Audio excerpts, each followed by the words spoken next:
Okay, so welcome everybody to our next Connect with HSPC webcast. I am here and want to give thanks to the Mississaugas of Credit First Nation. I am situated here on Treaty 22.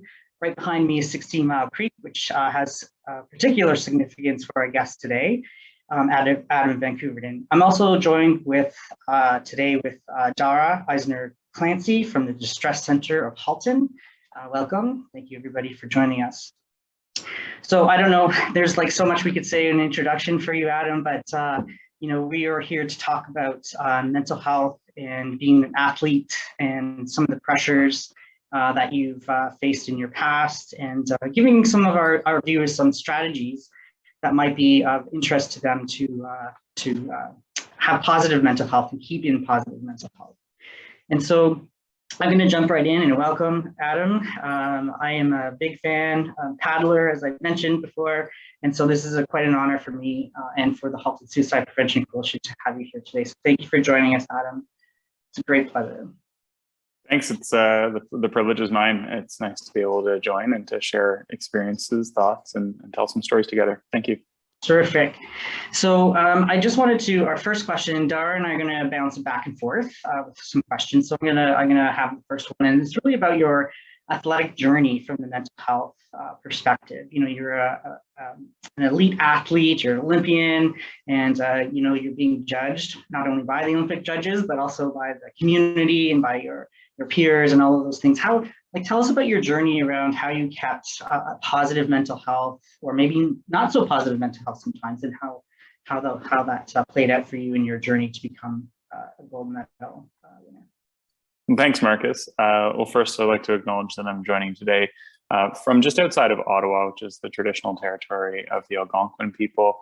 I always also like to acknowledge, particularly when we're talking about sport, how I arrived here in the place that I am in my life, and that was through an Inuit invention called a kayak. You mentioned paddling, and of course, we both love canoeing and kayaking, and it's a part of Indigenous culture and history. And kayak was invented actually for exploration and hunting and transportation. And as a white settler from Oakville, I am very grateful for the opportunity to have paddled the kayak. It wasn't just a vehicle that got me from the start line to the finish line. It also brought me along the world and around the world, and allowed me to develop a platform where I can help Canadians. And that's the role that I'm in now as a member of Parliament for Milton. But if we go back 25, almost 30 years to when I first got involved in sport, it wasn't because I was a superstar athlete. It was actually because I didn't make the volleyball team or the basketball team or the hockey team.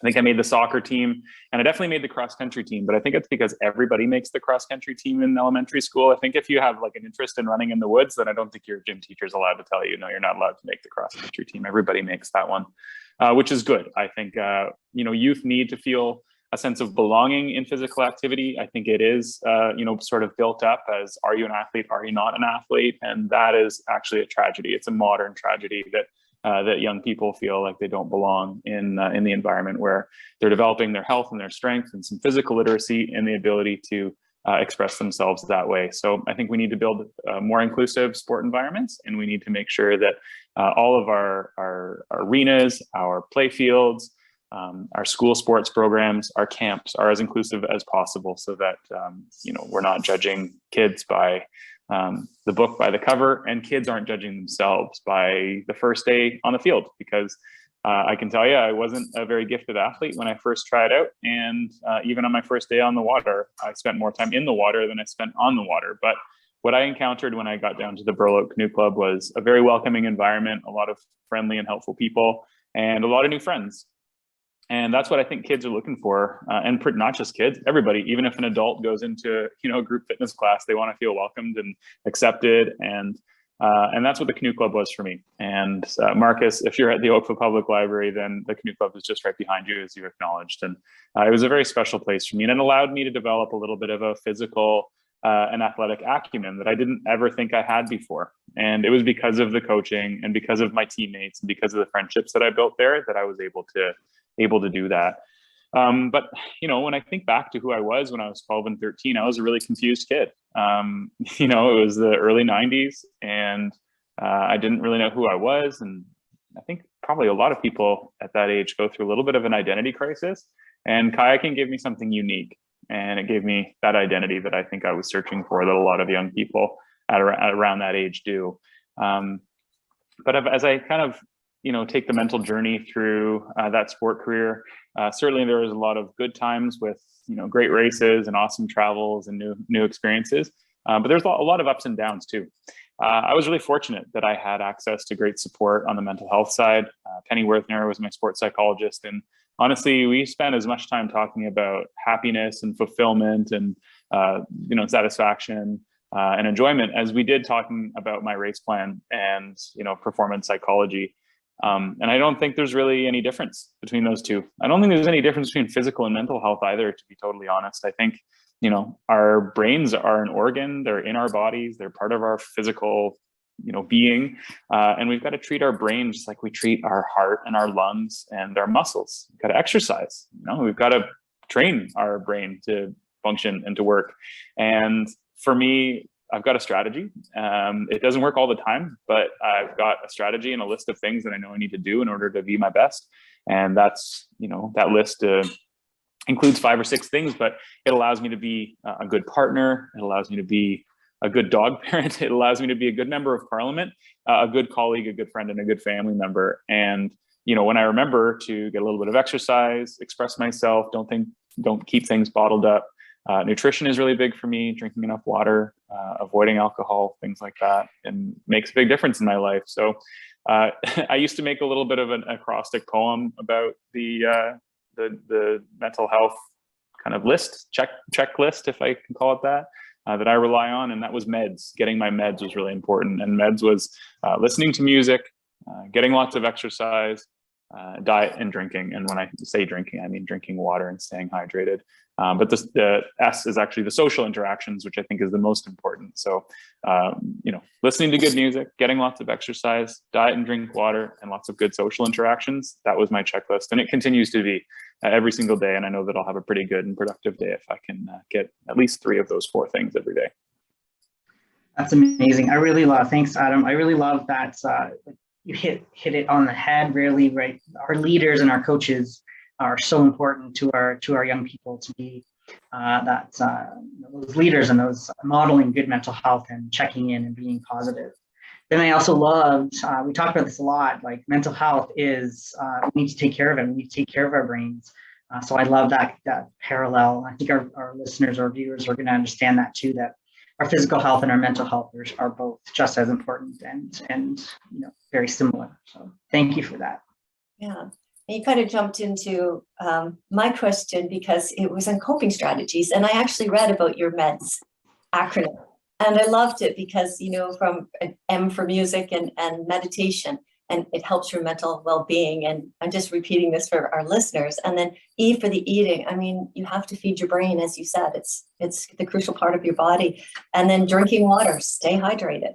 And sleep. So thank you for that. It actually helped me when I was reviewing a column you had done a while ago. I thought that's such an easy acronym because right now people are struggling and looking to find better ways to cope. And sometimes the answers are right under your nose. So that was such a simplistic acronym and so powerful because you need all 4. So you also had mentioned, and tell us more, the importance of talking about mental wellness is so important to share. And you've mentioned that conversation helps you cope. And could you tell us more about that? And I know you said if I ask you how you are, you better be prepared to hear you out. And I know we have a tight time, so. Yeah, well, thanks for asking how I am. And I always am really honest. And it sort of takes people off guard a little bit sometimes. Because I'm honest, people are generally like, when they ask, how are you doing? Everybody just wants to hear good. I'm fine. I'm great. Yeah. And if I'm not, I just say like, oh, I'm having a tough day. It sucks. And it allows me to get it off my chest. And sometimes that 30 seconds with somebody else, just allows you to vent a bit. But imagine if, cars didn't have mufflers, like they wouldn't work. Like you've got to let the bad stuff out sometimes, and invest in an electric car if you can afford it, obviously. But so we still have internal combustion engines, we still have to breathe and we still have to vent as humans. And I think if you bottle things up and you don't allow yourself to vent, and if you cover things up and if you pretend everything's okay when it's not, that's not healthy either. So, it does come down to having a healthy outlet and people around you that you can express that anxiety or those concerns or those issues with. But that's just all about our community and building that community and building one that's open, that vulnerability isn't necessarily or is never considered a weakness. I think being vulnerable is strength. It's courageous, and it's emblematic of your willingness to open up and to share. But it's never a sign of weakness. It's always a sign of strength because you're willing to grow and learn. I always say, like, as a politician, I always say that I'm always willing to be convinced. Like, I don't have a closed mind. If you've got a really good argument and I disagree, then I'm willing to remain open and available for good, honest conversation and debate. And I think it goes the same way for our mental health and our daily ups and downs, because I use the term ups and downs quite often because I think it's a cumulative thing. If you're for weeks and weeks on end experiencing just a little bit more of a down every day than those ups, then you're in steady decline.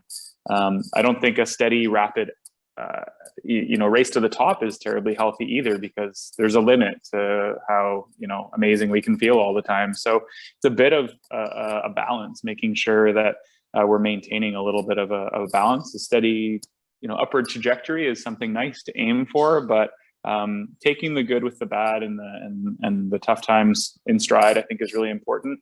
I had a really good friend many years ago told me that our time in the valleys help us really appreciate our mountaintop views. So if when we're feeling a little bit down, or we're feeling empathetic towards somebody else's sadness, just reminding ourselves that it does take time, but everything, all those kind of tough times, they do subside. Things get better, and if we can remember that good times are worth working for and worth fighting for, then I will be able to experience lots more of those mountaintop views. No, absolutely. And I just love that, share a conversation with someone and listen. And as you said, be curious, be open-minded, and be ready to listen when you do ask someone, how are you?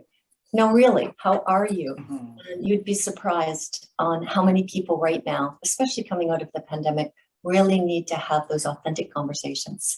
And as you said, let it out. Don't hold it all in. Yeah.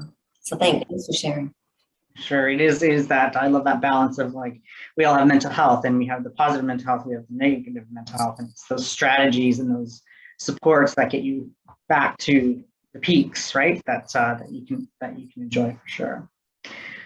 So I'm thinking back. I remember being a young person and watching you on TV and winning and in the kayak. And I'm just, and then also thinking of the past Olympics that just happened, and sort of our world now being like social media heavy, and our athletes on Twitter and having like so much communication from the world, and how that adds on even more pressure. I know we have a lot of our young viewers too, that social media can be a very negative thing. So I'm just wondering about if you've had any advice now to our current and upcoming athletes around trying to be perfect, and do they have to be perfect anymore as an athlete, as an Olympic athlete, and any advice you'd have for them that you can give to them now around how to keep that positive mental health as they go through their journey of excellence? And good question, Marcus. And perfect is just an idea. It's never a reality. There's no such thing as anybody who's perfect. And, everybody has to lose and everybody has to learn. I used to always say when I was heading over to Europe for races, I was going to come back with one of two things, but likely not both. And that was either a gold medal or a lesson. And, sometimes when I'd come home with a gold medal, I'd go, hey, that was great, but I didn't learn much. I just went and raced and won and came home and was like proud of myself and everything. But usually when I went over and didn't do as well as I thought I had hoped, which happened just as often, I came home with a lesson and some things to work on. And that's, in the long run, a heck of a lot more valuable because I actually grew. So I think if I can ask athletes one question, then that's, how are you constructively embracing your failures every single day and chasing them down and finding an opportunity where you're, in an environment where you're not the best, or doing the workouts that you kind of suck at, because that's actually where you're going to improve the most is, if you're just constantly plugging away on the things where you're already a 10 out of a 10, rather than addressing the 2s and 3s and 4s and 5s out of 10, then you're only just really doing what you like doing, which is luxurious and nice. But being a great athlete and a constructive human being is about addressing our weakest points too. And our weaknesses are worth addressing. And I know what mine are, and I try to address them regularly, but it's tough sometimes to embrace loss and failure because it doesn't always feel good. But if you can remind yourself that that's where our best lessons are found, then I think you can achieve a little bit better next time. I think, Adam, that brings me right back to a previous CBC interview you had, where you were talking about once my Olympic career is over, this Adam is over. And so I saw like that vulnerability in you around, I've done all this great work, I've been in the spotlight, I've done this amazing things, and now I need to be vulnerable and need to look at where I'm going next, what that means for me, and how do I reinvent myself, how do I keep safe, how do I keep healthy, all of those pieces when you lose parts of your job or something that you're not doing anymore. So that's it was really powerful. That was a very powerful moment in that interview, and just your comments there just reminded me of that moment. No, thanks. It actually kind of led me to where I am now, because being an athlete's an incredibly selfish endeavor. You're mostly just trying to stay healthy, trying to stay fit, trying to get better and get yourself across the finish line first. I find a little bit ironic that people will often thank athletes for all of the things they did for their country. It's like, it was selfish. Like, I was doing it for me. And it's okay to admit that. It's okay to say that I wanted to win. And yeah, I was racing for Canada, but it was also, it was me in that boat and I was trying to win. But that's sort of what led me to public service, because I want to focus on community. I want to focus on our country. I want to focus on nation building and what types of programs and policies are going to make this a better, more resilient, stronger country. So no, I appreciate you acknowledging that and thinking back to that interview. I guess it was 6 years ago. It was the start of a journey to what was next. And, it's still a work in progress, but I'm proud that I did that interview and started thinking a little bit bigger, zooming out past the individual. I saw that interview as well, and it was what's next. And then when you flash forward, I had 6 years and back on the world stage and investing so heavily into Canada and your community. You've been very busy, including watched a few podcasts of you in Africa, and you are really giving back. So you're curious. So I guess I'll end with the question, is because we are coming out of the pandemic. And what have you noticed about the stigma surrounding mental health? Have you noticed that it's changed? And how do you feel our community is faring right now? And what advice could you give everyone as we climb our way back? Well, I'm proud of some of the commitments that we've made as a government that were highlighted by struggles through the pandemic. One of those is, since we're on the topic of suicide prevention, one of those is a crisis hotline. And I'm a big proponent of the 3-digit hotline, because the National Suicide Prevention Hotline is a long number that's kind of challenging to remember. But for those who are curious, it's 1-833-456-4566. But I also believe that a 3-digit number, similar to 911, would be better. And we're working on making sure that that's available, because 1-833-456-4566 is too many numbers. But we also know that a suicide prevention hotline isn't the be all and end all. It's a crisis line, and addressing mental health at the core and at the root is actually more important, and it's a more sustainable solution, and a more they're both very, very important. But I was chatting just recently with our Minister of Mental Health and Addictions, which is the first time anybody's ever held that title, and I think that also speaks volumes to our government's priorities heading out of this pandemic. Because look, everybody has experienced loneliness, challenges. Everybody's been bottled up. Everybody spent way too much time on these things. Like, these things they're a tool, right? But they're not making our lives better. They're making things more convenient. They're making it easier to work from home. They're making it easier in some cases to be in touch with people. Yeah. But maybe just too superficially. So I'm a big advocate for a phone call. If somebody puts their email or their phone number in an email, I usually call them because I'm missing that human interaction. So now that things are opening up, let's embrace that. Let's get outside. Let's see each other. Let's, eat food in congregate settings. Let's be human beings again, because it's something that we've really, really missed out on. And all of our mental health has suffered, I think, but it's time to get that back. It's time to embrace social environments in life. And it's okay to be a little bit anxious. I was at a busy reception recently and nobody was wearing masks, and I was super anxious, and I had to tell somebody, like, this is so weird. Like, I used to be such a social person. I was out at busy restaurants and concerts all the time. And I feel nervous right now. And once I said that out loud, I realized why I felt nervous, and that I should feel safe in that environment. And then I did. But, I think just saying it out loud helps. But before we go, I just want to thank both of you for all of the extraordinary work that you're doing, both like on the ground, in the community, but also here in more of an abstract sense, bringing things to light and making sure that there's a platform for people to listen and for people to learn and for people to talk. So I think it's so important, and I think it's wonderful what you're doing. So thank you. Well, thank you for joining us, Adam, and thank you for your insight, and shout out to meds. I think if everyone embraces that for their own self-care, you could start a bit of a revolution, because everyone is looking for that right now. So thank you so much for your time and your commitment. And I'll let Marcus close off.